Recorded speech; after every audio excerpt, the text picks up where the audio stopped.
Voilà,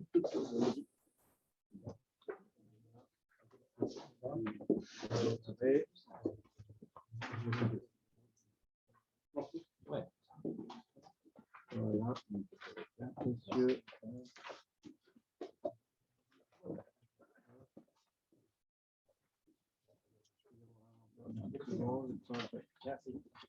Et encore.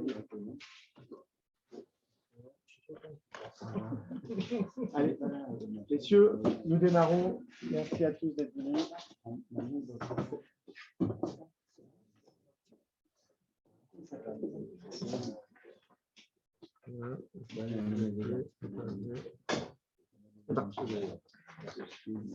Messieurs Erev Tov, nous avons donc nous sommes à J-2 avant l'entrée de Purim. Shlomo Ben Trina. Shlomo Ben Trina. Shlomo Ben Trina. Shlomo Ben Rina. Donc nous avons en quelques jours la fête de Purim et nous sommes dans ce shiur habitués à parler des problèmes de Mamonot,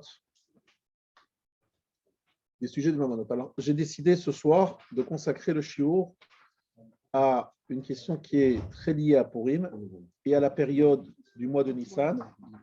C'est tout simplement la question de Maaser Ksafim, la mitzvah de donner le dîme, puisqu'on est très sollicité pendant cette période, très sollicité autour de Purim, autour de Pessah.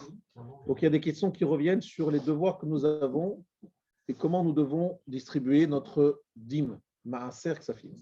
Mais avant cela, je voulais juste vous rappeler qu'à Purim, il y a une question qui est posée dans le Shulchan Aruch et qui est liée à notre questionnement. Si, par exemple, dans un cas de, on va dire, à Purim, souvent on est entre guillemets un peu ivre, ou en tout cas, on n'est pas dans notre attitude normale, est-ce qu'il est autorisé ou est-ce qu'on va être poursuivi si, par exemple, on fait des dégradations, si on vole, si on abîme, si on dit du mal d'autrui, si on est un petit peu irrévérencieux parce que voilà, on est un peu chaud. Et donc, c'est des questions qui se posent. Et donc, c'est aussi lié à notre période et en même temps au sujet que nous abordons dans le cours habituellement. Certains disent, dit le Shulchan Aruch dans le Siman Tartza, Tavresh Tzadik He, certains disent, Im hizik echad et chavero mikoach simchat Purim, Patour mileshalem. Si quelqu'un a causé un dommage à son prochain parce qu'il était dans la joie de Purim, précise le Mishnah Berurah, Dainu shelo bekavana. Il l'a fait sans intention. Il l'a fait parce qu'il est un petit peu excité et dans son excitation, il a eu des gestes qui ont, voilà, il a abîmé des choses. Alors, c'est écrit Patour mileshalem. On serait dispensé de payer. Et le Mishnah Berurah dit au nom du Bach, il ne faut pas une différence entre un petit dommage et un grand dommage. S'il s'agit d'un petit dommage, on est dispensé de le payer, mais si c'est un grand dommage, on doit le payer. Mais le Aruch HaShulchan et le Shlach Kadosh nous disent que tout ça, ça pouvait exister à leur époque. Aujourd'hui, on n'a pas du tout la même attitude et donc on n'a plus la même simcha. C'est pour cela que d'après beaucoup de poskim aujourd'hui, dans tous les cas de dommages, on doit payer. Mais sachez que non, que finalement, certains poskim disent que non, même aujourd'hui, cette halakha est en application. Donc finalement, si on regarde la conclusion, parce qu'on ne va pas rentrer dans tous les détails, etc., il est clair qu'il y a une certaine tolérance, je dis bien une tolérance, dans un cas, on a fait les choses par inadvertance, si on a fait un dommage à Purim lorsqu'on était dans la simcha de Purim et qu'on a causé un dommage. Prenons un exemple, quelqu'un il est au Beth Midrash, il est un petit peu excité, il est en train de manger le michté ou il danse, etc. Et en dansant, etc., il a abîmé, il a fait tomber, par exemple, l'horloge et l'horloge tombe. Alors, est-ce qu'il est chayav de payer? Ce n'est pas évident parce qu'il est pris dans la simcha de Purim. Donc, effectivement, il y a des petites choses comme ça qui peuvent arriver et qui sont tolérables. Maintenant, quelqu'un qui irait dans sa folie parce qu'il est complètement ivre avec un marteau, et viendrait casser, bimer, etc., parce qu'il est complètement fou. Donc, c'est ce qu'on appelle un Ezek Gadol, un dommage important. Dans ce cas-là, le Bedin verra les choses autrement. Mais vous avez compris, hein, 2 points importants. Est-ce que c'est un grand dommage? Et 2, est-ce que ça a été fait avec préméditation ou ça a été fait parce qu'il est complètement, on va dire, il ne se maîtrise plus tellement et il le fait sans avoir l'intention de nuire? Est-ce que c'est propre qu'à Pourim ou Simchat Torah pour être pareil? Non, on parle que à Pourim. On parle de Pourim et uniquement Pourim. Maintenant, on n'a pas le droit de faire honte à quelqu'un. Alors, il faut savoir que c'était souvent le cas quand on faisait ce qu'on appelle le Pourim Rav. On se moquait des fois des rabbanim et des machins. Il faut faire attention, si on fait honte à quelqu'un en public, on est chayav, même si on le fait par envie de dire, voilà, on a envie de rigoler. Rappelez-vous de ce grand principe. Ce n'est pas parce qu'on est là pour rigoler, etc., se détendre, qu'il est autorisé de faire honte à quelqu'un. Il y a des gens qui sont très blessés encore aujourd'hui de différentes phrases qui ont pu être dites pour rigoler. Je parle maintenant de l'année même, mais qui en fait les ont énormément blessés. Et les gens disent ouais, mais je rigole, arrête, il se vexe pour rien, qu'il y a un peu d'humour, franchement, etc. Ces phrases-là, vous pouvez peut-être les prendre pour vous, mais vous n'avez pas le droit d'imposer aux autres d'avoir ce genre d'attitude. Et il y a un humour qui blesse, voilà. Il y a de l'humour, il y a des gens qui n'apprécient pas. Et vous n'avez pas le droit de vous dire, bon, comme moi, ça ne me dérangerait pas, donc je le fais à quelqu'un d'autre. Non, ce n'est pas en fonction de ce que vous ressentez, en fonction de ce que l'autre ressent. Donc ça, on est bien d'accord que la seule chose dont on a le droit de se moquer, c'est Haman, Amalek et les Apikorsim. On n'a pas le droit de se moquer de son frère juif, absolument pas.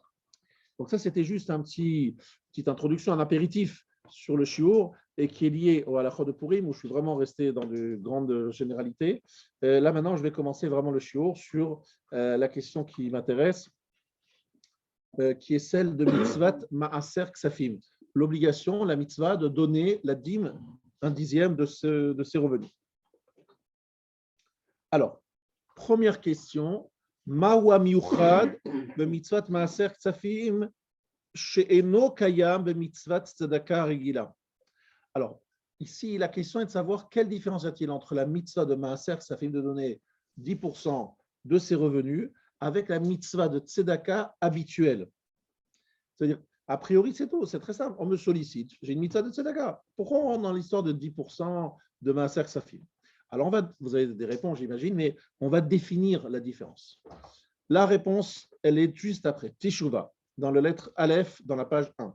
Maaser ksafim, afalpi sheino chelek bilti nifra mi mitzvah tzedaka klalit, bien que ça fait partie de la mitzvah de tzedaka, olam ushona b'mauto, c'est différent, essentiellement différent, c'est une différence essentielle. Big Darav, dans ses limites, Bidvaray Marichadim, Ami Afenimoto, Sheinam Kaimi Mitet Tzedaka, Beofanal, Kefeshvat Alam. Effectivement, il y a des différences, il ne les a pas expliquées encore maintenant, il va les expliquer. Afalpi, chez Muftach Ladam, chez Loyi Ani, Ahmad Akesef, Shontel Tzedaka, Olami, chez Afrish Masach Zem Garoy, Muftach Lo, chez Kabel, et Kolma, chez Nathan Bechazara, Bechen Muftach Lo, chez Yashir, Bizmche Chazman. Alors, ici, il dit quelque chose de très important, que personne ne peut dire que je suis devenu pauvre parce que j'ai donné la tzedaka. Ça, c'est sûr. Un homme ne va pas devenir pauvre parce qu'il a donné de l'argent à tzedaka. Mais celui qui donne le maaser, il est dit sur lui, il est promis, on lui promet qu'il va s'enrichir avec le temps. Donc, non seulement il va retrouver ce qu'il a donné, mais en plus, Muftach lo sheyashir b'mesher hazman. Il est sûr de s'enrichir par la suite. C'est-à-dire que vous connaissez tous ce mot, aser te aser. Aser prend de la dîme, bishvil chez tit asher. Il y a une sorte de jeu de mots avec le shin qui devient sin shin. On fait l'inverse. Eser, maaser, c'est la dîme. Et ashirut, c'est la richesse. Donc celui qui donne les 10% s'enrichit. Alors, ou mutar le katrila. Alors là, c'est une halakha. Il est autorisé, a priori, gam bizmanazé, aussi en cette époque, les afrish maaser, almenat le nasot et akadosh baruch hu, de prendre le maaser en disant à Kadosh Baruch Hu, je te mets à l'épreuve. Il dit, je te mets à l'épreuve à Kadosh Baruch Hu, sheiten lo osher, comme shivtiar, qui lui donne la richesse comme il lui a promis. Bien qu'il ait écrit l'otenasu et Hashem, on n'a pas le droit de mettre à l'épreuve Hashem, à l'exception de l'argent du maaser. Vous entendez ça? J'ai le droit de dire à Kadosh Baruch Hu, je te mets à l'épreuve. Je veux des résultats. Tu m'as dit que celui qui donne le maaser, il s'enrichit. Je veux voir les résultats. On a le droit de mettre Hashem à l'épreuve. Maintenant, Bechol netinat matbea o chefetz, donc dans la lettre Gimel, dans chaque don, même d'une pièce de monnaie, o chefetz ou un objet, mitzadaka, mais kaimi mitzadaka. On accomplit la mitzadaka avec une pièce. L'amrot shenanoten oseh cheshbon lulia kama kesef uta memeshech hashana. Même si on ne fait pas le compte. L'umadzot mitzvah maser safim mekaimim rak ima frishi api cheshbon meduyak. Ça veut dire qu'en fait, Maaser Safim, on fait attention de donner le 10e Medouyak. Medouyak, ça veut dire quoi? Précis. J'ai rentré cette année 40 000 euros de bénéfices, donc je fais le Maaser, c'est 4 000 euros. Je prends exactement le 10e de ce que j'ai rentré en bénéfice. Après, on verra qu'est-ce qu'on appelle un bénéfice. Je sais que c'est déjà les questions que vous avez posées, mais je vous demande d'attendre parce que ça viendra par la suite. Mais en tout cas, on a ce que c'est Maaser Safim. Il y en a même qui étaient de prendre un maaser précis. Et je connais quelqu'un, et ce n'est pas le seul, je pense, qui est magnifique, extraordinaire. Il a ouvert un compte maaser, ça, monsieur maaser, le compte. Et qu'est-ce qui se passe? Chaque fois qu'il y a de l'argent qui rentre dans son compte, directement, sans se poser de questions, il prend 10% direct dans cet autre compte. Comme ça, en fait, lorsque quelqu'un le sollicite ou qu'il a une mitzvah qui se présente, lui, il n'a zéro problème. D'abord, l'argent est bien en place. C'est beaucoup plus facile à donner lorsque l'argent est déjà mis dans un autre compte. Et il a donné exactement la somme. Alors, ça, c'est le maaser. On peut donner un cinquième. Certains disent que c'est bien de donner un cinquième, 20%. 20% direct, on met de côté. Et là aussi, il y a une ségoula incroyable sur celui qui donne 1%. Et on a le droit de demander à Kadosh Baruch Hu, on veut des résultats. C'est un investissement. Je veux être référencé sur un investissement. Incroyable, hein? On a le droit de mettre Hachem l'épreuve. Il ne faut pas confondre. Alors, une tzedaka, j'ai donné une pièce, j'ai accompli la mitzvah de tzedaka. Mais si je n'ai pas donné le 10%, même si j'ai donné 8%, tu n'as pas fait la mitzvah de Maaser Safim. Mitzvah de tzedaka, j'ai accompli en donnant une tzedaka, le monsieur qui est devant la porte, et en disant voilà, monsieur, vous avez besoin, je vous ai donné une pièce, vous je suis quitte. Je savais prouta. Mais la mitzvah de Maaser Safim, c'est 10%, c'est pas moins. Ça peut être plus, ça peut être jusqu'à 20%. Et par contre, les choses qui rentrent dans le cadre de la dépense maaser. Ça. Qu'est-ce qui permet au Hachaim de dire qu'on peut éprouver à Kadosh Baruch Hu? Eh bien, c'est une Gemara. Oui, effectivement. D'abord, je sais que c'est une Gemara qui le dit explicitement. Et donc, vous me demandez, est-ce que dans la Torah, explicitement, c'est écrit qu'on a le droit de mettre Hachem, c'est écrit Uvechanoni na bazot. Mettez-moi, Mifran, vous savez ce que c'est un Mifran, Bechanonina bazot. Mettez-moi à l'épreuve. Akadosh Baruch Hu dit Bechanonina bazot. C'est les mots dans le Tanakh, je ne me rappelle plus malheureusement quel c'est faire du Tanakh, mais c'est écrit clairement mettez-moi à l'épreuve. Voilà. Oui, excusez-moi, c'est dans Malachi, chapitre 3, verset 10. Voilà, maintenant c'est écrit, j'avais pas vu que c'était en bas, exactement la référence. C'est écrit Aviu et kol ha-maaser el bet ha-otzar.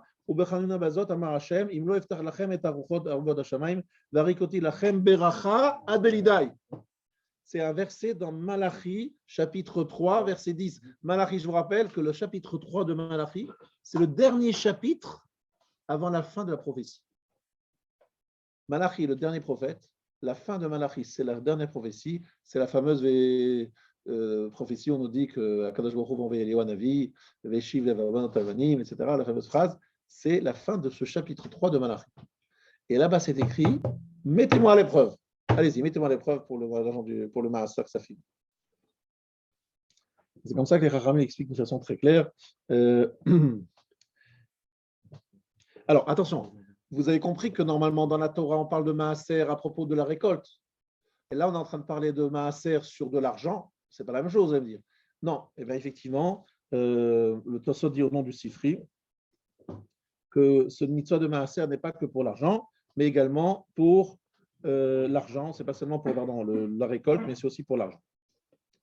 Maintenant, est-ce que le fait que ça soit aussi comme l'argent, est-ce que c'est le même niveau d'obligation ou est-ce que c'est un niveau inférieur? Alors, c'est une bonne question. Quel est le mitzvah? Alors, c'est sûr que la Tvoura, la récolte, c'est un mitzvah de Raïta. Mitzvah de Raïta. Sur le Maaser Safim, ce n'est pas du tout accepté par tout le monde que c'est un mitzvah de Raïta. Non, pas du tout. Là-dessus, il y en a qui disent que c'est seulement Midrabanan. C'est une dracha qu'on fait, mais c'est pas. Voilà. Il y en a qui disent que c'est de Oraïta. Ouais. D'accord. Mais en général, on pense que c'est midrabanan, quoi. Maintenant, il y a des gens qui, alors, vous avez compris qu'il y a deux façons de faire. Vous pouvez donner à la fin de l'année.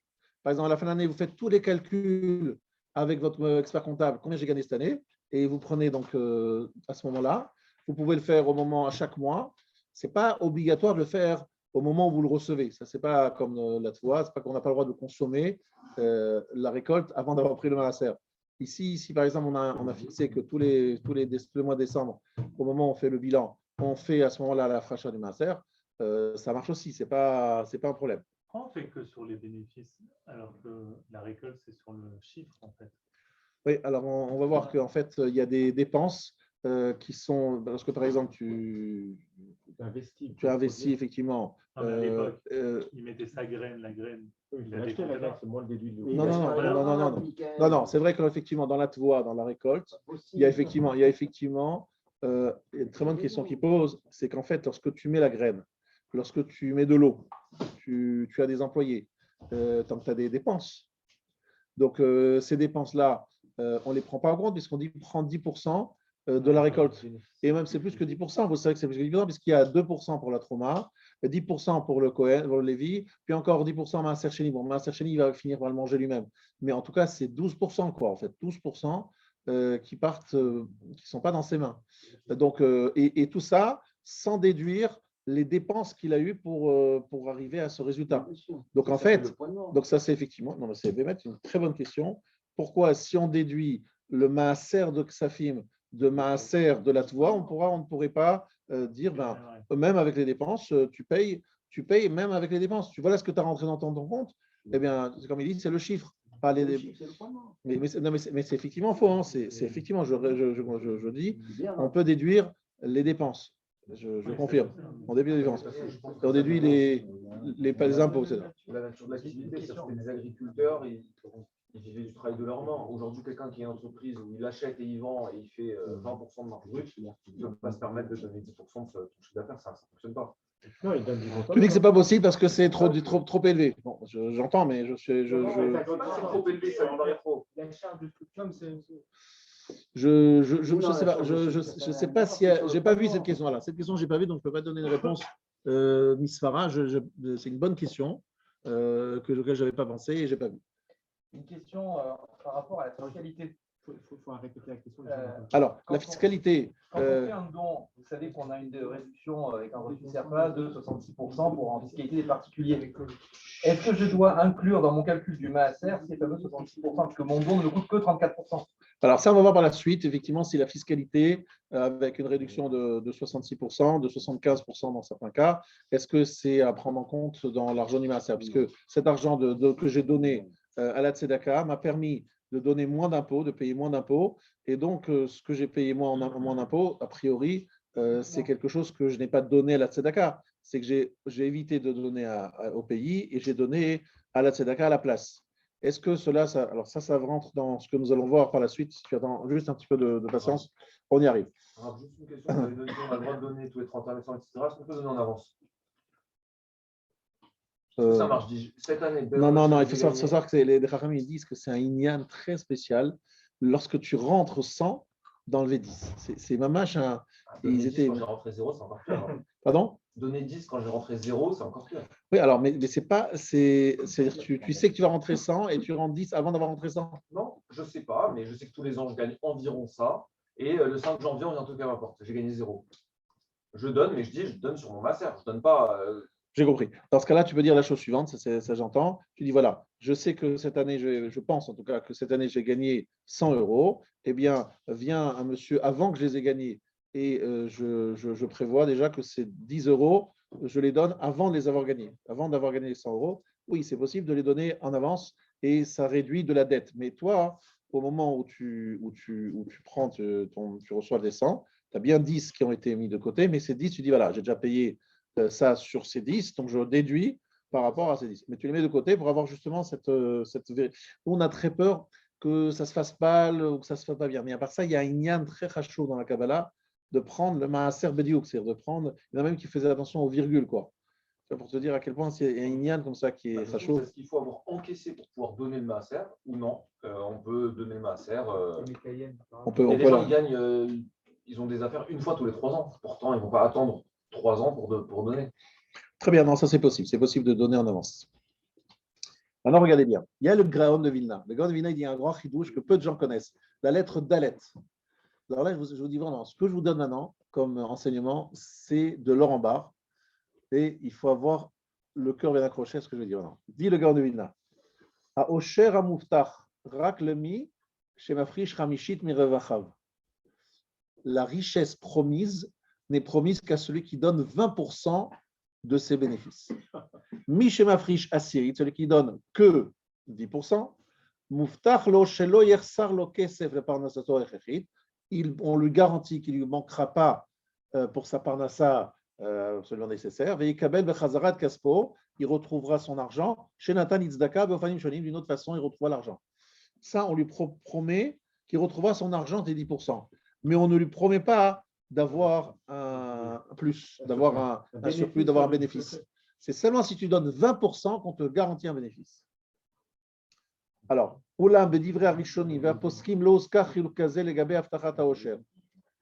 donc il dit à propos des Rishonim et des Poskim, il ne trouve pas quelqu'un d'autre à part le Gaon de Vilna.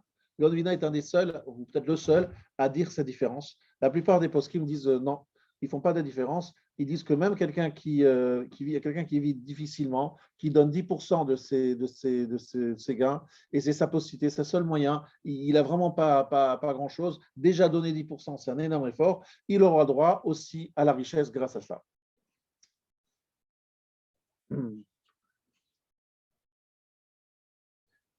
Alors, il faut savoir que pour répondre à la question qui a été posée tout à l'heure par Denis, quel était le niveau d'obligation de Maaser Safim dans la lettre 3, pour que tu vois ce que j'ai.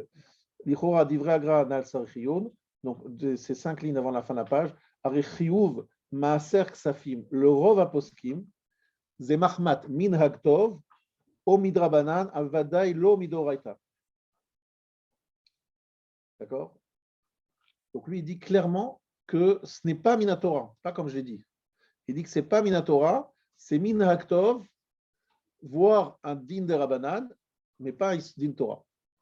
Donc c'est ce qui explique un petit peu la raison pour laquelle, pour répondre à la question de Benjamin tout à l'heure, pourquoi est-ce que ce n'est pas les mêmes règles que lorsqu'il s'agit du maaser des récoltes. D'accord? Alors, la raison pour laquelle les Chachamim ont bloqué à 20%, c'est qu'ils ont eu peur que les gens, je connais certaines personnes comme ça, qui donnent tellement qu'ils s'appauvrissent, qu'après ils n'ont plus rien donné à leur famille, à leur machin. Et à la limite, moi, je connais même un rave où il travaillait pour des institutions, et lui, il n'arrivait pas à refuser, lorsque quelqu'un lui tendait la main, il donnait, mais il donnait sans limite, quoi. À tel point que le rave, il a été obligé de ne plus lui donner le chèque, il ne donnait plus le chèque à ce monsieur, à ce rave, parce qu'il disait, si je lui donne à lui, sa femme, elle ne verra jamais la couleur du chèque. Donc, qu'est-ce qu'il faisait? Il donnait à la femme pour qu'elle l'encaisse, parce que sinon, celui-là, il n'arrivait pas à tenir l'argent chez lui. Il voulait absolument donner à tout le monde, et il n'arrivait pas à se retenir. Et donc, après, sa famille avait du mal, quoi. C'est beau, les gens comme ça qui n'arrivent pas à… contradictoire. Mais c'est… Pardon? C'est contradictoire. Oui, d'accord. Il a raison. Tu as raison. Maximum, maintenant, le problème, c'est comme ça. C'est quelqu'un qui travaille dans une institution. Il est, par exemple, Maguid Shiur dans une yeshiva. Il reçoit chaque mois 4000 shekels ou 5000 shekels. Est-ce que vraiment il va pouvoir s'enrichir? C'est difficile de savoir comment il va faire pour s'enrichir. C'est vrai que c'est un sujet qui n'est pas simple. Comment il va trouver, comment Hachem va lui envoyer ça plus que beaucoup plus. Ça paraît, on va dire, assez étonnant. Mais en tout cas, voilà. En tout cas, c'était des gens qui n'arrivaient pas à se retenir et il fallait absolument le. Je vous raconte l'histoire du Gaon de Vilna. C'est quand même une histoire incroyable, extraordinaire. Le Gaon de Vilna, il faut comprendre qu'il était avraire toute sa vie. Il n'a jamais eu un poste quelconque. Il faut bien savoir. Il était ni rave d'aucune ville, rave d'aucune petite Beth Knesset, rave d'aucune yeshiva, rave de rien du tout, ni dayan, ni machin. Et qu'est-ce qu'il faisait toute la journée? Il étudiait, nuit et jour. Alors, lorsque j'étais à la Vilna, on nous a raconté ça. Et alors, il y avait en fait alors, comment il vivait? Il fallait bien vivre de quelque chose. eh bien, il y avait une caisse que son grand-père avait mis dans une synagogue en disant, voilà, pour les gens qui ont nécessiteux, les gens qui ont besoin, je donne cet argent en héritage, c'est pour la synagogue. Donc, les Gabaïm, les trésoriers, ils ont dit, bon, c'est logique, c'est le grand-père, son petit-fils a largement de quoi mériter cette argent. Donc, il lui donnait chaque mois, par l'intermédiaire d'un chaliar, qui lui donnait une somme. Pendant des années, le chaliar, il mettait dans sa poche. On ne va pas être à sa place dans le Gainam parce que, bon, il mettait dans sa poche au lieu de donner au Gaon de Vina. Il ne donnait rien. Dans le Gaon de Vina, il n'a jamais rien dit. Il a interdit à sa femme de dire qu'il ne recevait pas l'argent. Pourquoi? Parce qu'il ne voulait pas faire honte à celui qui prenait dans sa poche. C'est juste pour vous dire, c'est des choses qui sont. Alors, sa femme, des fois, il mourait de faim. Vous imaginez ce que je veux dire? Ils n'avaient pas de quoi manger, ils n'avaient pas de pain, etc. Ils devaient demander aux voisins, machin. Et tu te dis, mais c'est pas possible, une personne comme ça qui n'a pas de quoi vivre. C'est aujourd'hui, mais il y aurait 50 000 personnes qui voudraient juste avoir le sroud de lui donner un peu d'argent pour avoir le sroud qu'il ait de l'argent grâce. Comme dit la Gemara dit que c'est un sroud qu'un tamid racham, il ait de l'argent grâce à nous. Mais les gens, ils se battraient pour lui donner de l'argent. Et lui, il voulait pas du tout faire honte à ce. Donc, les gens pensaient qu'il recevait son argent. En fait, il ne le recevait pas. Et c'était des épreuves terribles. Sa femme, elle travaillait un peu. Elle gagnait des proutotes. C'était la pauvreté absolue. Et lui, en fait, il mangeait pratiquement rien. Il dormait qu'une demi-heure, 4 fois par 24 heures. Une demi-heure, 4 fois une demi-heure par 24 heures. J'ai demandé à des médecins si c'était parce qu'ils m'ont dit que d'après leurs études, c'est le minimum de ce qu'un homme peut supporter, c'est-à-dire le sommeil minimal. Parce que vous savez, les skippers qui sont sur les mers, ils calculent aussi le temps où ils dorment. Donc, eux, ils sont arrivés à cette analyse scientifique. Après une demi-heure, on prend quand même des forces. Et si on le fait 4 fois, ça peut suffire. Mais il faut. Et quelqu'un qui étudie tout le temps et qui, à l'âge de 13 ans, il était déjà capable de faire un golem en ayant des connaissances de Kabbalah pour le faire. Pour vous dire, je dis, mais qu'est-ce que c'est que. C'est un martien, le Rav Gaon de Vilna. À 6-7 ans, il a fait une dracha devant toute la ville de Vilna, en France. Bref, c'est des niveaux de Torah que Mamash, on n'a pas vu des générations avant lui. Il faut remonter au Ramban, au Rashba, peut-être, au Rabbeinu Tam, peut-être pour retrouver quelque chose de ressemblant. Pour vous dire, et lui, il n'a pas à quoi manger. Il n'a pas de quoi manger. Il y a un type qui se met dans la poche, qui se dit, mais comment est-ce qu'il peut imaginer un truc pareil?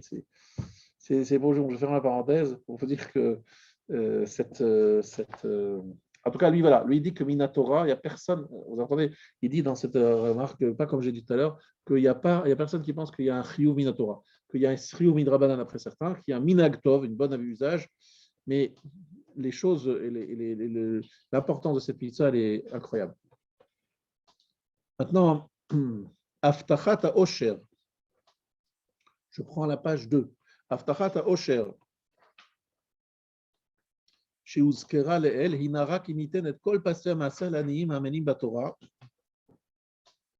Donc, c'est seulement s'il donne tout l'argent du maaser aux pauvres qui étudient la Torah, aux l'aniyim amitim acherim, ou des vrais pauvres, d'autres vrais pauvres, le tzorer parnasatam, ou parnasat benevetam achechim, pour évidemment leur donner de quoi vivre. À qui? À ces pauvres? Ce sont des vrais pauvres, pas des faux pauvres. Velo yaseh mikaspe hamaaser mitzvot shonot letoelet hatzibur.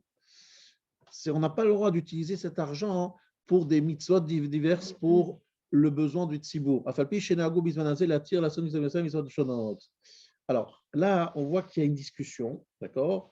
Est-ce que la promesse de la richesse a été donnée pour quelqu'un qui donne l'argent du maaser, non pas pour les pauvres ou pour des gens qui étudient la Torah, mais pour des gens qui font des choses pour la communauté, des choses nécessaires pour la communauté, qui payent des choses pour la communauté. Est-ce que cet argent de maaser qui est destiné aux besoins de la communauté, et il y a aussi là-dessus une promesse de la richesse. Qu'a priori, la promesse de la richesse, c'est lorsqu'on donne à des pauvres, pas lorsqu'on donne à d'autres choses. Donc voilà la discussion qui est là, qu'il évoque ici. Quand vous dites qu'on donne aux gens qui étudient, on donne à eux directement ou on donne à un organisme, qui, par exemple à un collège, et qui redistribue? Ou s'il faut Ça donner ne change rien. même- Non, il n'y a pas besoin de donner directement dans la main. Au contraire, c'est un plus grand mitzvah que de ne pas donner dans la main parce que si tu ne donnes pas dans la main, il ne sait pas qui a donné et lui, il ne sait pas à qui il a Oui, non, mais donné. même, ce que je veux dire, Mais ce que je voulais dire, c'est l'important, c'est que la personne qui reçoive, c'est juste un distributeur, il est là pour gérer. Mais l'argent, ça ne change rien si tu le mets dans la main ou si ça arrive dans sa main, n'importe que ça change.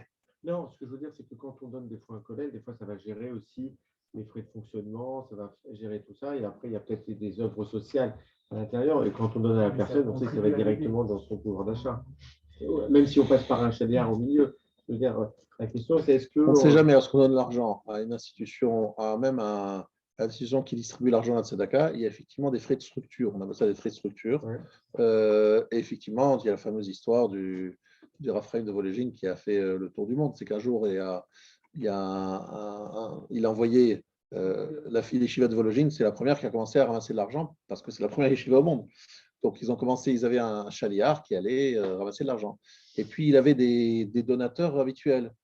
Et puis, une fois, un gros donateur, il a pratiquement rien donné cette année-là. Alors, le Raphaël de Volégine, il est allé le voir. Il lui a dit, pourquoi est-ce que cette année, vous avez réduit votre don? Il a dit, moi, je ne donne pas de l'argent parce qu'il a vu que le chaliard, il venait avec une carriole un peu trop belle, avec des beaux chevaux. Et donc, ça lui avait déplu de le voir. Aujourd'hui, on traduirait par, il vient avec une belle voiture, alors que, voilà, on s'attend à ce qu'il prend la voiture la moins chère, la plus... voilà. Donc, il se dit, moi, je ne donne pas l'argent pour les voitures du chaliard. Moi, je donne l'argent pour l'étude, etc. Il a dit, écoute bien ce que je veux te dire. Lorsque les Juifs ils ont donné l'argent au Mishkan, chacun voulait que l'argent arrive pour faire le Aron HaKodesh, voire peut-être le Kodesh HaKodashim autour du Aron HaKodesh. Mais est-ce que quelqu'un savait qu'est-ce qu'on a fait avec cet argent? Chacun a son srout. Il y a les gens qui donnent de l'argent, des fois pas grand-chose, mais cet argent, il sert énormément et il sert aux bonnes causes. Et puis, il y a des gens qui donnent de l'argent et cet argent, il est dépensé pour des choses qui ont beaucoup moins de valeur, beaucoup moins d'importance. Et effectivement, ça fait partie du, entre guillemets, pas du jeu, mais du srout de chacun. Nous, on doit donner le Shem Shamaim, on doit faire quand même un petit peu d'enquête pour savoir à qui on donne, mais on doit donner, on dit en disant que si tu veux faire en sorte que cet argent soit le toilette et soit bien utilisé. Maintenant, on n'est jamais sûr et on ne sait pas exactement toujours où il est utilisé, mais on essaie effectivement de choisir nos œuvres en fonction de ça. OK? Pourtant, vous avez fait la distinction ici sur la destination de l'argent. C'est-à-dire, si je prélève 10%, mais je le distribue mal, finalement, je n'ai pas bien fait le masser.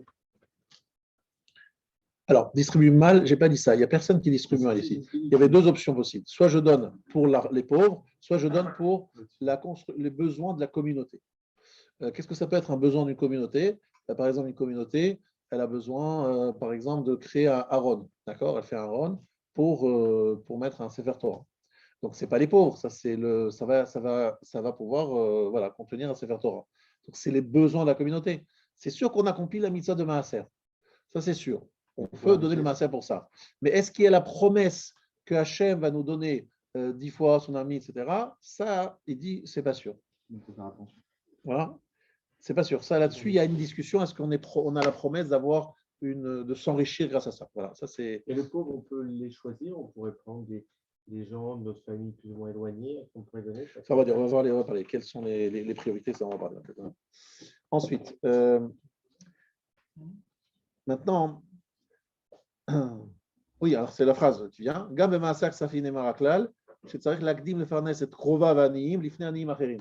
D'accord? Cette phrase-là, tu l'as volée. C'est juste avant que je la lise. C'est-à-dire que celui qui a un choix entre des pauvres de sa famille et les pauvres qui ne sont pas de sa famille, les pauvres de sa famille sont prioritaires. Ça, c'est une règle. Anié Ira Krovim. Les pauvres de ta ville aussi sont prioritaires avant ceux d'une autre ville, à part ceux de Yerushalayim. En Israël, il y a peut-être une exception sur les pauvres de Jérusalem, mais en tout cas, sur les pauvres de ta ville, il y a une priorité. Mais est-ce que si par exemple quelqu'un dans sa famille, il y a une personne qui est en difficulté, mais il a une bonne situation, sauf qu'il a beaucoup baissé sa parnassa, et en face de ça, il a des pauvres qui sont des vrais pauvres qui, eux, n'ont pas d'argent. Qu'est-ce qui passe en premier? Alors, si quelqu'un a quelqu'un dans sa famille qui est dans une situation difficile. Qu'est-ce que ça veut dire difficile? Il n'est pas à l'aise du tout. À l'aise, il a des Il charges a, tous les mois qui fait qu'il a du mal à les payer, mais il vit bien. Quoi. il est bien. Par contre, il y a quelqu'un qui est pauvre et qui véritablement a des besoins, on va dire, basiques. D'accord? Alors, d'un côté, c'est son proche, et donc il se doit l'aider. Et de l'autre côté, il y a des pauvres qui ont vraiment besoin. Donc, dans ce cas-là, ce qu'on fait, c'est qu'on partage, c'est qu'on donne un petit peu à lui. On ne lui donne pas à 100% le maaser, on donne à lui un petit peu pour l'aider, pour montrer qu'on n'est pas indifférent à sa souffrance, à sa difficulté. Et parce que lui, finalement, hier sarlo, ça lui manque à lui. Parce qu'en fait, vous avez compris que le maaser dépend de la personne. Si par exemple, quelqu'un qui était très très riche, il a perdu tout son argent et il se retrouve maintenant en métro. Et il dit, voilà, moi j'aimerais qu'on me donne de l'argent pour m'acheter une voiture. Il dit, attendez, une voiture, c'est pas indispensable, tu peux aller en métro. Oui, il dit, mais moi, qui suis habitué à avoir un chauffeur et une Cadillac, c'est vrai que le métro, c'est trop dur pour moi, c'est insupportable. Je comprends que d'autres personnes, ça ne les dérangerait pas, mais moi, est-ce qu'on a le droit de lui donner, avec l'argent du maaser, de quoi acheter une voiture? La réponse, Acheyer Sarlo, chacun selon sa souffrance, son ressenti. Lui, il était habitué à une certaine mode de vie, à un certain niveau de vie. Donc pour lui, ça lui manque et c'est quelque chose de justifié qui demande ça. Pour aller un peu en arrière. Oui. On a remarqué que le critère, c'est celui qui fait un kheshbon medouyak. En général, comment ça se passe? On est sollicité, on donne des Torah de Tzedaka, après on fait les comptes. On voit à la fin de l'année, exactement. Si j'ai donné plus, alors le plus c'est de la Tzedaka, mais c'est pas ce qui est marqué là. Alors, kheshbon hamedoyak, c'est qu'en fait, tu dois avoir une comptabilité précise sur tout ce que tu reçois. À part celui qui a le compte bancaire, Non, mais c'est des gens très. Non, pas du tout. Tu sais bien ce que tu as gagné. Tu as les comptes de ta banque, non? Bah, j'ai rentré ça, j'ai rentré ça, j'ai rentré ça. Alors, si tu rentres des espèces, tu notes j'ai rentré tant et tant d'espèces.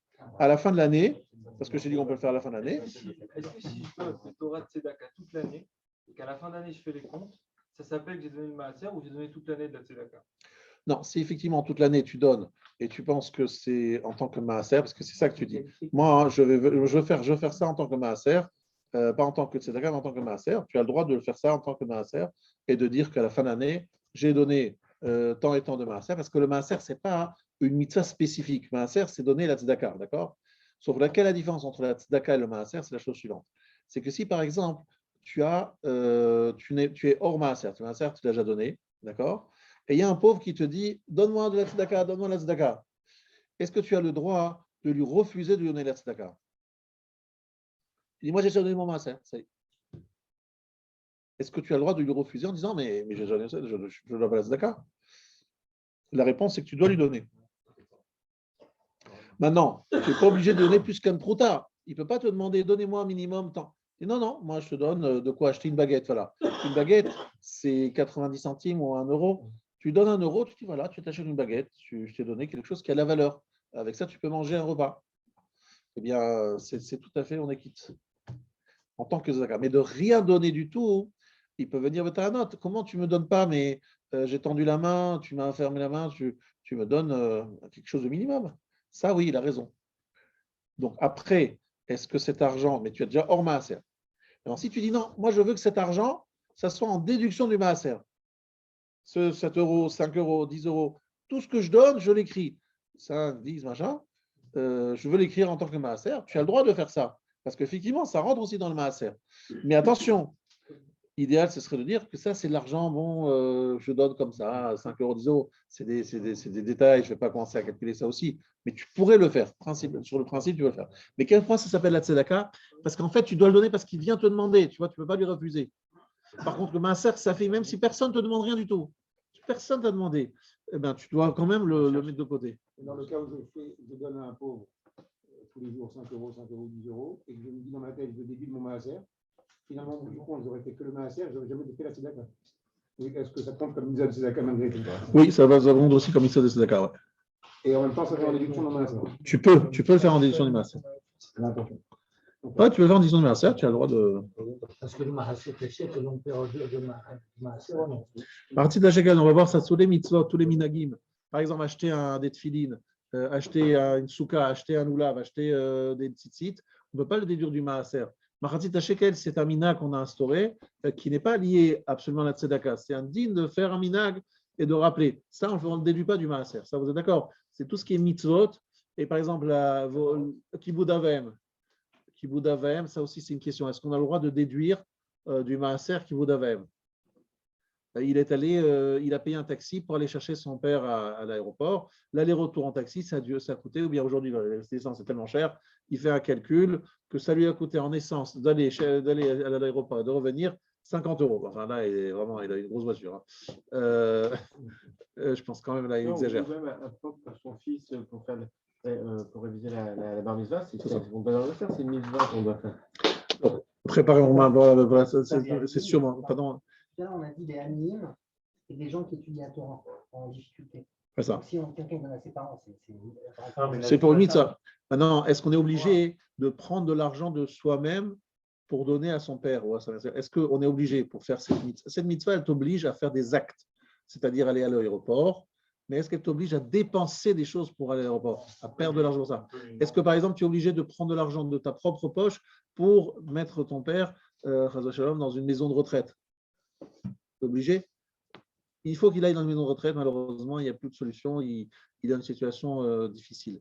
Est-ce que cet argent, tu le prends du maaser? Est-ce que tu le prends de la tzedaka? Tu prends de rien? Tu prends de son argent à lui? Alors la halakha, c'est qu'en fait, on n'a pas un chiyuv. Nous, on doit faire effectivement un acte. Mais la dépense, l'argent que ça prend, c'est en fait ton père qui va le payer. Il a les moyens, il va payer lui. Non, s'il lui dit, moi, je ne veux pas payer. Et donc là, tu as un problème, c'est que lui ne veut pas payer, et sinon, il va se retrouver, etc. Il y a un vrai problème, parce que j'ai eu une histoire, si je vous la raconte, vous allez tomber par terre, parce que c'est une histoire absolument incroyable et inimaginable que ça puisse exister en Hébraï. C'est un monsieur qui était un rav chachou en Israël, et qui raconte qu'il a eu l'occasion, je ne vous raconte pas jusqu'à la fin de l'histoire, parce qu'elle est très longue, mais pour vous dire jusqu'où ça peut aller, des parents, des enfants qui sont indignes, c'est que la maison de retraite a dit à des enfants, votre père, il a un gros problème de transit et il faut absolument l'amener à l'hôpital pour lui faire une petite opération pour qu'il puisse évacuer tout ce qu'il a en lui. D'accord? Il ne peut pas le faire naturellement. Et eux, l'EHPAD, ils ne le font pas. Ils disent, voilà. Et lui, il était comme ça en train de souffrir parce que ses parents, ses enfants, ils disent non, ils ne voulaient pas venir. Les enfants ni voulaient venir, ni voulaient s'occuper, ni voulaient payer. Donc lui, c'était un vrai à ce moment-là. Ce n'était pas encore le Rav Chachou qu'on connaît aujourd'hui. C'était un vrai et il a dépensé une grande partie de son salaire, petit salaire de l'Avraire, petite bourse d'Avraire, pour chaque fois donner à ce monsieur et lui faire le soulager. Et ce monsieur faisait des brachot incroyables parce qu'il a sauvé la vie en fait. Voilà. Et donc en fait, dans ce cas-là, vous pensez que les enfants, ils ont le droit de pas donner à leurs parents, disant c'est pas Riou de Kibud Avem, je ne suis pas concerné. Question en ligne, est-ce que les frais de scolarité dans les écoles juives… Ça, on va en parler, on arrive dans le ça. C'est sûr, non, c'est une vraie question, ça aussi. Une question tout à fait. Non, mais c'est la question. Alors, effectivement, maintenant, je pense qu'on est tous d'accord que si nos parents, Shalom, se trouvent dans une situation de anime, en fait, c'est ça la situation dont je suis en train de discuter. Et c'est vadaï que tu as un chiyuv de leur donner, d'accord, en tant qu'ani. S'ils ont de l'argent eux-mêmes, tu as le droit de dire, il peut payer avec son propre argent. Mais s'il n'a pas d'argent, le papa et la maman, ils ne sont pas moins qu'un pauvre qui a besoin qu'on les aide pour les amener, etc. Et ils sont non seulement pas moins, mais ils sont d'abord prioritaires. Il faut leur donner d'abord à eux. Mais c'est vrai que c'est dans le chiyuv de Kibud Avem, il n'y a pas le chiyuv de… Donc, si par exemple quelqu'un a des parents qu'il faut aider financièrement, parce qu'ils n'ont pas les moyens, ça rentre dans la mitzvah de tzedaka et de maaser ksafim. Pourquoi? Parce que ce n'est pas une mitzvah, je suis obligé de m'en occuper, mais je ne suis pas obligé de dépenser. Donc, si j'ai des dépenses, je peux les déduire du maaser. Vous comprenez? En fait, on peut s'interroger sur une chose, c'est que on voit ici qu'on fait des calculs, 10%, 20%, et ça, on déduit pas, voilà. etc. Mais est-ce qu'on ne peut pas aussi voir d'une autre façon, c'est que est-ce que ce n'est pas un peu Mida Keneged Mida? C'est-à-dire que finalement, de la même façon que tu es large avec Hachem, il sera large avec toi. Alors, je vais expliquer quelque chose, M. Varda. C'est qu'en fait, il y a le chiyuv, et après, ce que chacun veut faire de son côté, c'est sûrement plus on donne et plus ça nous rend. Mais on ne peut pas demander à tout le monde de ne pas faire de calcul parce qu'il veut dire quel est mon chiyuv, quelle est mon obligation, M. le rabbin, qu'est-ce que je suis obligé de faire? Il y a des gens qui calculent chaque mois ce qu'ils donnent, ce qu'ils ne donnent pas, etc. C'est dur pour eux, c'est pas facile. Donc, eux, on leur dit voilà, donne 10%, etc. Donne 10% et c'est pas facile de dire à des gens sois large, chaque jour on sera large avec toi. Jusqu'où et comment est-ce on peut s'appuyer là-dessus? Je vous dis très franchement, nous on est en train de parler de la halakha stricte. Après, vous voulez donner plus? J'ai souvent entendu que précisément, il n'y a pas vraiment de halakha là-dessus. Alors, vous avez dit soit minaktov, soit un chiyuv de Rabbanan, il n'y a pas un chiyuv de Torah. Effectivement, on a qui disent que c'est qu'un minaktov, mais c'est tellement important et tellement chashub al-shamaim que ça vaut la peine de le faire, même si ce n'est pas un chiyuv. Maintenant, c'est vrai qu'il y a des avrechim qui ont demandé à des poskim, ils ont dit voilà, nous on vit très difficilement. Si on commence à donner encore 10% à la tzedaka, ben je sais pas, on s'en sort pas, etc. Donc il y a des poskim qui ont dit vous allez donner 10% de votre temps. Donc c'est quoi 10% du temps? C'est que pendant 10% de leur temps, ils vont dans des maisons de gens qui ne sont pas religieux, des gens qui n'ont pas accès à la Torah, et leur donnent la Torah gratuitement. Et il y a eu des choses extraordinaires qui se sont trouvées. J'ai des amis, enfin des connaissances qui allaient à Cholon, une ville pas du tout religieuse, pas loin de Bnei Brak, pour faire du porte-à-porte, pour proposer d'étudier un Pirkei Avot, une Mishnah, un page de Gemara, avec des gens qui n'étaient pas du tout religieux. Pas du tout religieux. Ils se toquent à la porte, voilà, je viens pour étudier avec vous un peu de Mishnah ou de Gemara. En général, c'est pas général. Des fois, on leur fait la porte au nez. Des fois, le bonhomme dit bon, on peut donner un peu. Et puis des fois, s'ils savent faire, ils vont l'attirer. Ah ouais, c'est sympathique. Reviens demain. Et le lendemain, il y a sa femme qui vient aussi, les enfants, etc. Et puis, on peut changer les familles en venant toquer à la porte. Il faut avoir un peu le courage de le faire parce que c'est vrai que ça fait peur quoi, de faire ça. Mais il y a des Avrim qui faisaient ça et ça fait beaucoup de palais de chouva. Ils donnent du temps pour les autres. Si tu n'as pas l'argent, donne du temps. Je trouve ça magnifique. On a tous les moyens de donner quelque chose aux autres. Voilà, c'est ça que ça veut dire. On ne peut pas faire les choses qu'entre nous. Maintenant, Elu mitzvot, nitan asob lekisve maaser. Donc, quelles sont les mitzvot? Je suis à la page 2, je suis sur le côté gauche de la page. Voici les mitzvot que l'on peut faire avec l'argent du maaser. Donc, quels sont les mitzvot qu'on peut faire avec l'argent du maaser? La réponse, Shuvah. Mitzvot maaser, ça fait nitkenar ak le par nasat lomde Torah. Asher be'emseut kesef ze yuchlu limod beyeter seh, zechen kedei lefarnes anim regilim. D'accord.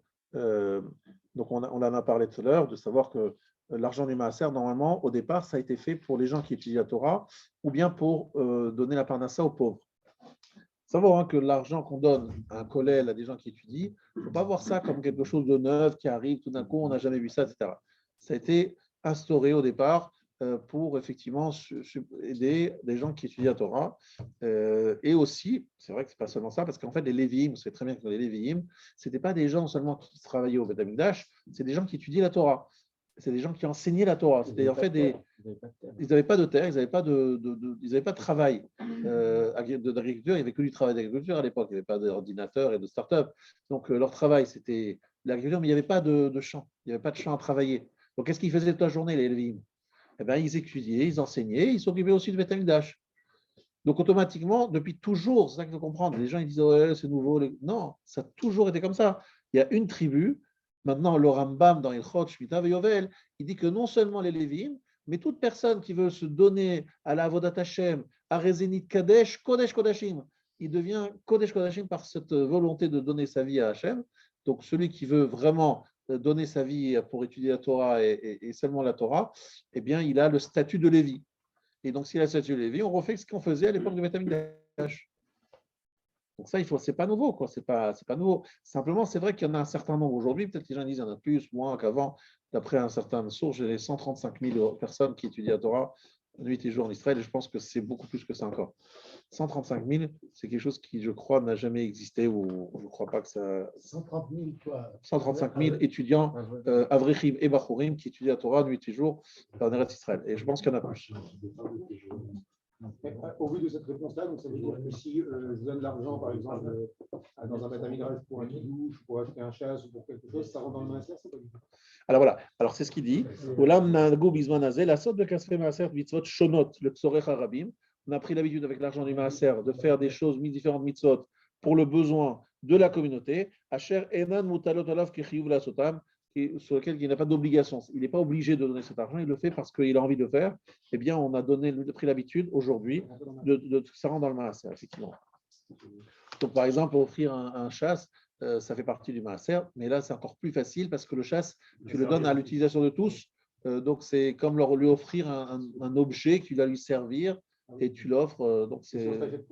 Pardon ? Si tu l'achètes pour toi, non. C'est de farine qui sont pour toi, non. Maintenant, si tu les laisses à disposition de tout le monde, même si tu écris dessus mon nom, mais tout le monde peut l'utiliser, mais attention, il faut qu'il soit utilisable, parce que si tu mets dans la salle à manger et dis tout le monde peut l'utiliser, c'est qui tout le monde? C'est les enfants, quoi. C'est tout le monde. Il faut l'avoir posé dans un Beth Midrash où vraiment les gens l'utilisent. Sinon, c'est compliqué. Hein. Alors, je vais sauter un tout petit peu. Il y a beaucoup de questions sur ce sujet. On sait que c'est des sujets compliqués. La lettre bête de la page 3. Misheitna la sot de kasve à maaser mitzvot, celui qui a posé la condition de faire avec l'argent du maaser des mitzvot, et no rachai lishtamesh b'maot à maaser avo mitzvot sheino mechuyav la sotan. Il ne peut pas utiliser l'argent du maaser pour faire des mitzvot qu'il est obligé de faire. Que God, kniat filin, comme j'ai dit, acheter des filin, arba minim, sorke Shabbat, les besoins de Shabbat, disant voilà, moi j'ai envie de faire Shabbat, j'ai envie d'acheter la dame route, ça coûte un peu cher, je vais prendre l'argent du maaser. Mais c'est pour honorer Shabbat. Votre Shabbat, on est que Shabbat. C'est vrai que tu n'es pas obligé d'avoir la dame de Shabbat, mais ce n'est pas une raison d'en faire de l'argent du maaser. C'est on est que Shabbat et c'est une mitzvah. À quelqu'un, là, ça rentre dans le maaser. Évidemment, si tu offres un des tefilines, ça, il n'y a aucun souci. Tu les offres un pauvre, c'est maaser. Oulam rachay adam liknot aliyah le sefer Torah, v'chel indor chafatzim acherim libet hakneset lasot eruv ou lazor lebniyat mikveh bashruna shenu garba ou kodome. On a le droit de construire, un mikvé, même dans Bishruna chez Nagaba au Kodome, dans un quartier dans lequel il n'habite pas. Il n'habite pas, c'est quoi? S'il habite, il ne pourrait pas? Non, parce que des fois, dans l'endroit de il n'y a pas trop le choix. Des fois, il l'impose à tous les gens. Et si effectivement tu donnes pour le mikvé de la ville et qu'effectivement ta femme va en profiter, mais ce n'est pas la seule qui va en profiter, il y en a d'autres qui vont en profiter. Ça, tu peux prendre l'argent du maaser. Parce que ce n'est pas un chiyuv. C'est un chiyuv, effectivement, donner de l'argent. Il faut savoir qu'un mikvé dans une ville, c'est une devoir primaire. La première chose qu'il faut faire, c'est le mikvé avant toute autre chose, parce que ça permet aux femmes d'y aller le vendredi soir et que nous, on pense qu'il ne faut jamais repousser un mikvé, même le vendredi soir. C'est pour ça qu'on fait attention d'avoir un mikvé dans chaque ville, même s'il y en a un en 16e, 17e, Boulogne. On essaie d'en avoir un à Neuilly parce qu'il faut pouvoir y aller le vendredi soir pour les jours de fête. Mais. Et j'ai une histoire qui s'est passée, que j'ai appris il y a 2 jours, d'un je sais qui, je sais comment, etc., d'une personne qui est venue au mikvé un peu en retard. Malgré lui, il a eu un petit cas de force majeure, c'était vendredi soir. Cette personne, la balanite, la responsable du mikvé, comme c'est chaque vendredi soir, on ne peut pas appeler au téléphone, tu viens pas, on ne peut pas se renseigner. Elle a attendu 20 minutes, elle est partie. Eux, ils sont arrivés une demi-heure en retard. Après Shabbat? Non, c'était pendant Shabbat, vendredi soir. Shabbat. Ils sont arrivés 10 minutes après son départ et ils ont vu la porte fermée. Et le mari, il est un peu faible et la femme, elle n'est pas trop forte non plus. Et le mari a dit non, moi, je crois avoir entendu, voilà ce qu'ils se sont dit tous les deux, que si elle prend une bonne douche prend un baignoire, dans sa baignoire, elle peut s'arroser. Parce qu'en fait, ils ont entendu parce qu'en fait, je vais te dire d'où ça vient cette erreur, c'est parce que comme les hommes, pour la Tvila Tezra, pour la Tvila des hommes, vous savez, il y a effectivement une possibilité de mettre 9 cabines sur la tête ou bien de se tremper dans une piscine de 40 CA minimum. Donc les femmes, elles pensent que c'est la même chose pour elles. Et donc elles ont dit, mais j'ai entendu un rabbin dire qu'on peut faire dans une baignoire. Et ça vient de ça, je pense. Je pense que ça vient de ça. Et en fait, évidemment, vous savez très bien que ça ne vaut rien. Et on lui a dit d'ailleurs à ce couple qu'ils ont fait une avéra de karet, quoi. C'est dommage.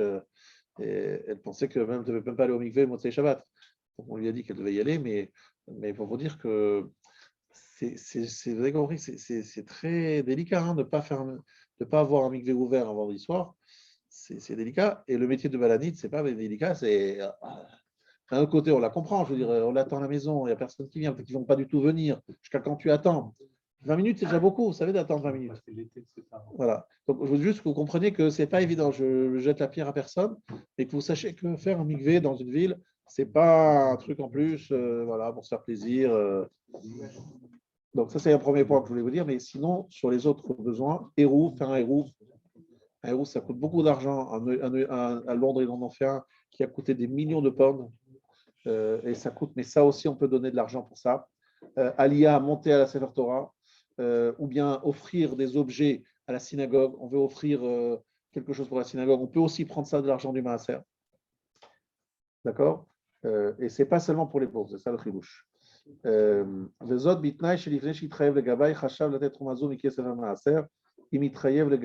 il a pensé de prendre l'argent du Maaser pour donner pour les besoins de la communauté. Une Séouda, qui avait été la question qui avait été posée, financer une Séouda, ce besoin de communauté. Bon, si elle est dédiée pour quelqu'un, elle a déjà un usage différent. Alors, c'est une bonne question. Est-ce que si j'offre de la nourriture, mais dans le cas d'une Séouda Shishit ou d'un Kiddush pour la communauté, ça s'appelle les Tzorkei Hatzibo, les besoins de la communauté. Donc, ça s'appelle aussi les besoins, ça rentre dans le principe. Parce qu'on ne va pas pour manger, simplement manger.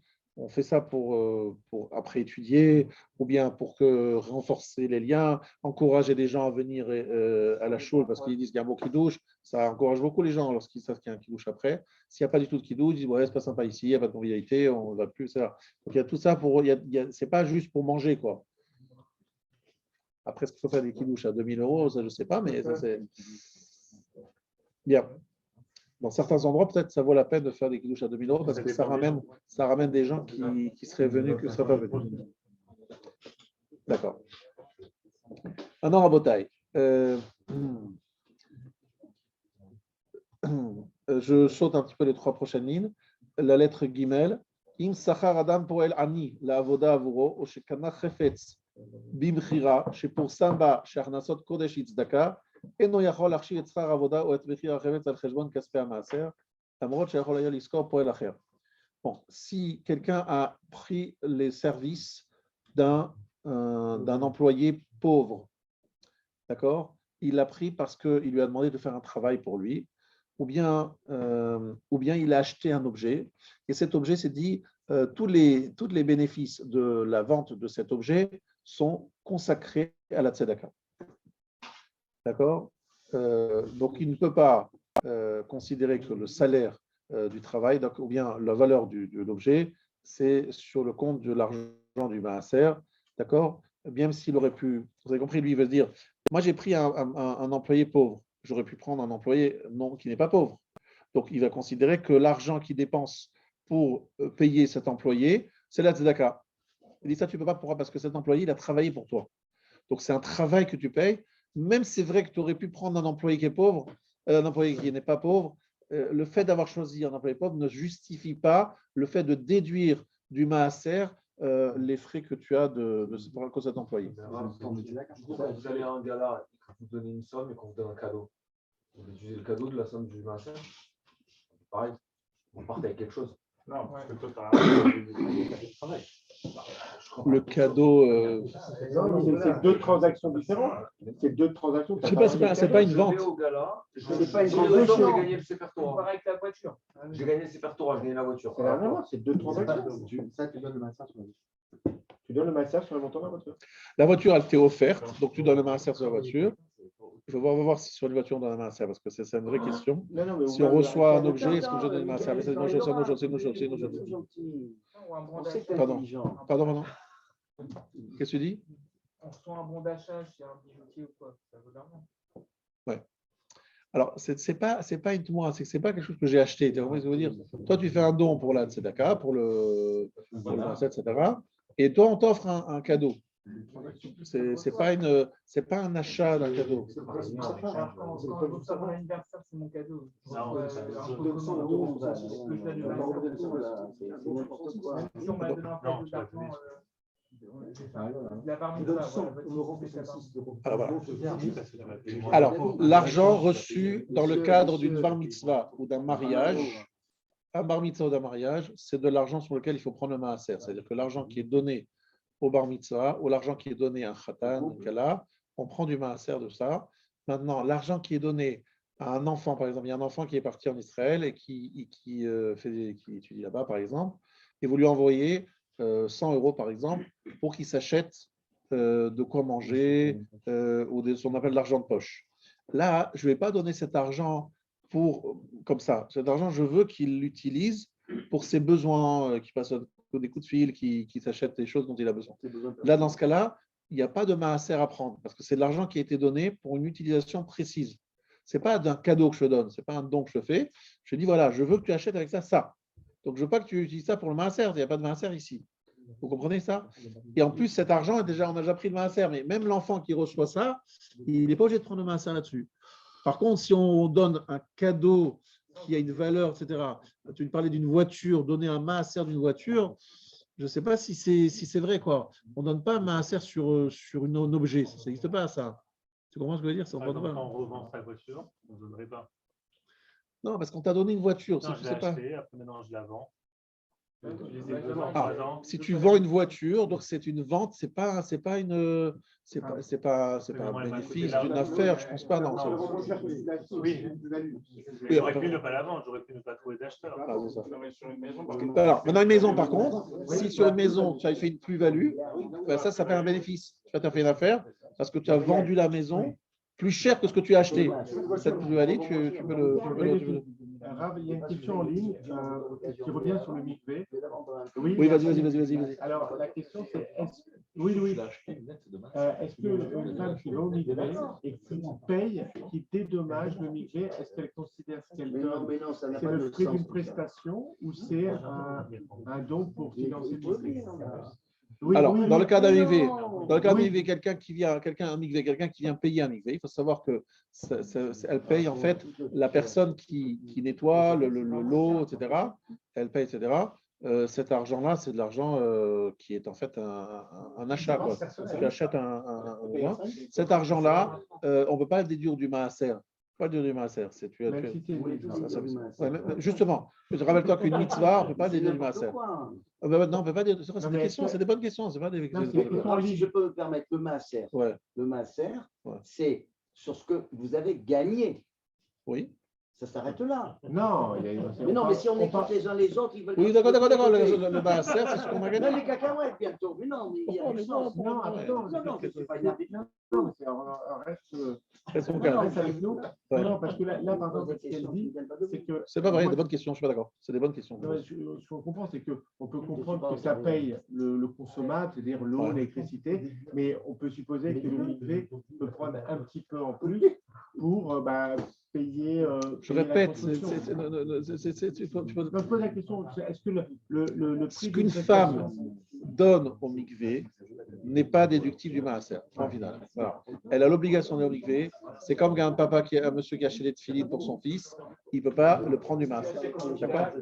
Si tu offres des tefilines à quelqu'un, tu as bien dit, oui, tu peux prendre l'argent du maaser.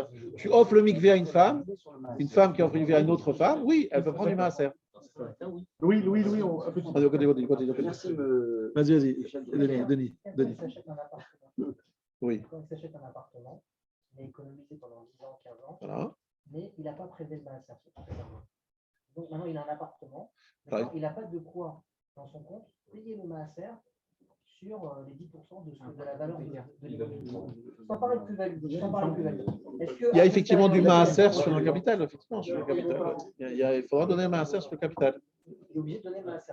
Après ça, il faut qu'il. Il a acheté un appartement pendant des années, il a mis de côté. Cet argent-là, il n'a pas pris de l'argent du maaser. Donc, dans l'appartement, il y a de l'argent du maaser. Cet argent du maaser, il le doit. Il faut savoir que des fois, le maaser, tu peux avoir des chovot. Il y a des gens, par exemple, le Ramon Khaïléo, une fois, il m'a dit, par exemple, tu n'as pas les moyens aujourd'hui de payer le maaser. Voilà, tu es embêté. Tu peux, par exemple, dire, voilà, je note cette année 2020, 2021, 2022, je n'ai pas pu payer le maaser. Je dois tant au maaser. Donc après, tu peux le payer en plusieurs fois. Ça, c'est bien. Vous avez compris? C'est la même chose que dont on a parlé. Il n'a pas pu payer avant ou il n'a pas voulu. Il s'est endetté sur le maaser. Il doit au maaser. Voilà, exactement. Mais qui est capable de tenir ce rythme? Eh bien, il y a des gens très organisés, monsieur Bernard, très organisés. Baruch Hashem, des gens très organisés. Il y a beaucoup de gens qui parlent du sujet de déduire les scolarités sur le maaser. Alors voilà, quelqu'un a posé la question effectivement dans le truc. Alors, vous savez très bien que les scolarités, on ne peut pas déduire du maaser, c'est une obligation de donner. C'est-à-dire, si vous êtes obligé de vous occuper de vos enfants, de la nourrir, déjà, tout ce qui est la nourriture, vous devez nourrir vos enfants. Après, ça dépend de quelles heures, de quels âges. Il y a aussi une question de, vous avez le chinour, tu as l'obligation de lui enseigner la Torah écrite jusqu'à 13 ans. Donc, cet argent que tu ne peux pas le déduire du maaser, parce que c'est une obligation. Si tu ne l'emmènes pas à l'école, tu devras, toi, prendre un précepteur ou payer quelqu'un pour pouvoir lui enseigner. C'est une mitzvah. Tu dois lui enseigner la Torah écrite. Après la Torah orale, tu peux dire que ça, c'était l'argent du maaser. Donc, il y a effectivement des gens qui déduisent une partie des scolarités de l'argent du maaser parce qu'ils considèrent que dans les scolarités, il y a une partie de choses qu'il n'est pas obligé de faire et qu'il fait et qu'il n'est pas obligé de faire d'après la halakha. Par exemple, est-ce qu'il est obligé de lui apprendre un métier on sait tous qu'il y a une Mishnah dans Kiddushin qui dit qu'un homme doit enseigner un métier à son fils. On sait qu'on doit nourrir ses enfants jusqu'à un certain âge. Après un certain âge, on n'est pas obligé. Donc après, alors je ne sais pas aujourd'hui comment on met le curseur parce qu'aujourd'hui, on peut considérer que les gens ne sont pas très débrouillards avant un certain âge. À l'époque, déjà, à 9-10 ans, ils commençaient à dire, bon, ça y est, tu te débrouilles tout seul pour trouver ton gagne-pain.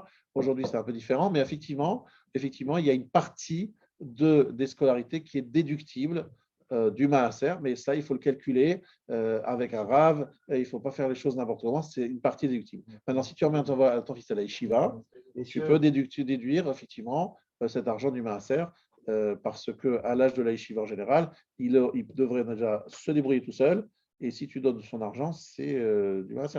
Quelle différence entre soutenir une Mossad où il y a plein de Bachourim qui étudient, ou soutenir ton fils qui étudie dans un Mossad, c'est la même chose. Tu soutiens quelqu'un qui dit, alors, tu dis, mais c'est mon fils, je dois lui enseigner. Non, tu n'es pas obligé de lui enseigner. Si tu es obligé de le nourrir, non, ce que tu es obligé de nourrir, tu le réduis. Mais si tu n'es plus obligé de le nourrir parce qu'il a déjà un certain âge, tu peux lui enlever 100%. Tu peux la Torah chez Birtav, tu l'as déjà appris. Après, c'est la Torah chez Balpé, donc ça, tu peux déduire. Alors, on a entendu pour l'histoire des argent qu'on reçoit à la bar mitzvah. On doit donner ma sœur. Si je n'ai pas fait cet argent, c'est entièrement pour lui. Donc, lui, il prend l'argent d'un seul, c'est lui, il doit faire la sœur. Il a un jour de base. Oui, lui. Même s'il est encore dépendant de moi. Ah oui. Cet argent-là, c'est pour lui. Oui, c'est pour lui. Donc, si c'est pour lui, il doit prendre ma sœur. Tu as compris? Oui, évidemment, je n'ai pas compris. C'est pour ça que voilà. Messieurs, ensuite, dernière chose dans la lettre Dalet, Rachai Adam Liknot Sifre Kodesh. Donc, je suis à la page 3, Hot Dalet. Rachai Adam Liknot Sifre Kodesh Mimod Maaser. Un homme a le droit d'acheter des Sifre Kodesh, de l'argent du Maaser. Bitnai Shirshom Kol Asfarim Shem Niknu Mikaspe Maaser. Vechen Shianichem Bebet Knesset ou Beyishivot. Le Shimush Arabim. Donc, c'est ce qu'on a dit tout à l'heure. On peut acheter des Sfarim, mais ces Sfarim, il faut les laisser à l'utilisation de tout le monde et les donner à disposition de tout le monde. Il ne faut pas simplement les garder chez soi. Ça, c'est ce qu'on a expliqué. D'accord. Donc, et il ne peut pas les hériter non plus parce que c'est de l'argent de la tzedaka. Donc, il ne peut pas les faire hériter à ses enfants parce que c'est l'argent de la tzedaka. Après, de quel type de revachim? Je suis à la page 4. Si vous voulez, il faut avancer parce que Melou revachim, tzrim natet maaser ksafim. De quel bénéfice il faut donner le maaser? La réponse, tshuva. Afrishim maaser ksafim, mikol revach shitraba memono, bemeshech hashana, bekesem mezuman. Donc, tout argent qu'il a encaissé, ubiklal ze schar avoda, donc le salaire qu'il prend. Yerusha, un héritage. Matanot kaspiot, s'il reçoit des cadeaux d'argent. Sriru dira, il a loué une dira et donc on lui paye pour ça. Revachim un banque, ou bien la banque lui donne des intérêts. Tout cela, Metzia, où il trouve quelque chose, il trouve un porte-monnaie avec de l'argent, il doit donner le maaser. Im kibel chafatzim, au karka bematana, l'onagu lavrish me maaser. Évidemment, s'il reçoit des objets, il ne prend pas le maaser. Aval imiem kerem, mais s'il vend ces objets qu'on lui a donnés, dans ce cas-là, il y a friche maaser, il prend maaser de l'argent qu'il a reçu. Donc, on prend maaser des objets. Natnu aorim ou adam echad kesef l'adam mesuyam. Si les parents ou un homme a donné à un homme kesef mesuyam, l'adam mesuyam, amenat shamesh bo le matam mesuyam. Je dis voilà, je te donne 50 €. Avec ces 50 €, je veux absolument que tu t'achètes un chapeau. Alors, je veux que tu t'achètes un chapeau. Cet argent-là, il n'est pas obligé de prendre le maaser. Cet argent est donné pour le chapeau. Il n'a pas été donné pour lui faire un cadeau. C'est pour le chapeau. C'est comme si je lui avais donné un cadeau, un chapeau. Il ne va pas couper 10% du chapeau à un maaser. J'espère bien. Voilà. Quelqu'un, il reçoit en héritage, Oui. pas de l'argent, un bien immobilier. Voilà, il ne prend pas. Voilà, Attends, Tant que ce n'est pas en argent, il ne prend pas le maaser. Non, mais quand il le revend, Quand il il a le revend, reçu. oui. Voilà. S'il le vend, il prend le maaser. C'est le béaba. Non, mais il prend sur la base du prix au moment de la réception de l'héritage. Exactement. Alors, Pas sur le prix de, maintenant, sur le prix de la vente. Rachay Adam Lealvot Kesef Leani, la lettre d'Alet, parce que j'ai plus beaucoup de temps, je vais m'arrêter là. Donc, juste la dernière lettre d'Alet. Un homme a le droit de prêter de l'argent à un pauvre, ou Leatnot Imo, Shebemkom Shanifralo et Alva, Igve Amalve et Trov Alva, Mecheshbon Amaser Shelo. Ça veut dire un homme a le droit de prêter de l'argent à un pauvre et de poser une condition. À la place que le pauvre lui rembourse cet emprunt, le malvé, le prêteur, encaisse cette dette de son maaser. D'accord? Qu'est-ce que ça veut dire? Un homme, il a prêté de l'argent à un pauvre. D'accord? Et il dit comme ça, à la place que ce pauvre lui rembourse, d'accord, lui rembourse le prêt, d'accord, le malvé, c'est-à-dire le prêteur, va recevoir cette dette, va la prendre. La dette en don. Mais non. Non, si. Yigve amalvé, et trop alva, mais cheshbon amaser shelo. Olam amalvé, itzar la friche, mimono, l'iskot amaser, tschum alva, chagigat akesef leatzmo. Naïze morid, rakim alvé, no bechayim. C'est ça. C'est-à-dire que le malvé, le prêteur, il peut encaisser cette dette, d'accord, et il peut l'encaisser du maaser, mi cheshbon amaser shelo. Ça veut dire quoi?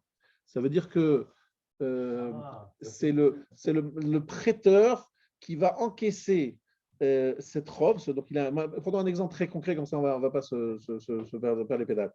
Donc, on va dire Réhouven, il a prêté à Shimon 100 €, d'accord? Et donc, normalement, ce pauvre-là, le pauvre Shimon, il doit lui rembourser, d'accord? Mais le malvé dit, je vais, en fait, Yigvé, c'est pas Yigvé, c'est Yenaké, je pense. Il va déduire cette dette, parce que lui, le pauvre, il me doit de l'argent. Mais moi, je dois donner de l'argent du maaser, je dois donner du maaser. Donc, prenons mon exemple. Chaque mois, je donne 100 € en maaser. D'accord? Ce pauvre, il me doit 100 €. Mais je veux que, en fait, ma dette, cette reconnaissance de dette de 100 €, elle me soit déduite du maaser. D'accord? Ça m'efface du maaser. Parce que tant que c'est chez lui, eh bien, effectivement. Alors voilà. Maintenant, lorsqu'il lui rembourse, il faudra effectivement que de ce qu'il a remboursé, effectivement, il donne le maaser. Ça, c'est sûr. Mais tant qu'il n'a pas été remboursé, parce qu'en fait, tu as compris le problème, c'est que tu dis, je n'ai pas envie en même temps de prêter et en même temps de donner du maaser. Donc, ce que je fais, c'est que tant que c'est prêté chez lui, je considère que c'est du maaser. Mais attention, le jour où il le reçoit, attention, il a des dû. Dans la caisse maaser. C'est pas juste. Quelque part. Le raisonnement juste, ça aurait été de dire j'ai gagné 1000 cette année, j'ai prêté 100, donc en fait j'ai gagné que 900, je donnais 90. Non, c'est prêté. Pas de déduire du maaser l'intégralité du prêt. Non, parce que tu peux dire. Non, ce que tu as envie, toi, c'est de dire voilà, ce mois-ci, j'ai prélevé l'argent du maaser que je dois. Donc, ce mois-ci, je dois 100 € au maaser. Eh bien, ce mois-ci, je ne donnerai pas 100 € au maaser parce qu'en fait, ces 100 €, ils sont déjà chez monsieur. Est-ce que c'est qualifié comme du maaser proprement dit? C'est bien ce que j'avais dit. Ça revient pas. Ça revient pas. C'est pas sa dette. C'est pas sa dette. Mais lui, il ne peut pas sortir encore 100 € et te dire voilà. J'ai pas donné encore de maaser. Bah oui, j'ai donné en tant que prêt. Alors, mais jamais Mais cet argent, il aide bien ce pauvre, on est d'accord. Je suis d'accord avec toi que si je prête à la banque, fais pas le déduire de mon Évidemment, maaser. ça on est d'accord, ça on est d'accord. Mais là, tu n'as pas prêté un pauvre. C'est un pauvre. Un prêt, c'est un prêt dans le sens où. Ok. Non, mais tu effaces la dette. Il suffit de savoir que parce que maintenant, rétroactivement, je peux considérer un prêt qui n'a pas été remboursé comme du maaser. Pardon, est-ce que je peux considérer rétroactivement un prêt qui a été il y a 2 ans et que la personne ne m'a jamais remboursé comme du maaser? Bah oui.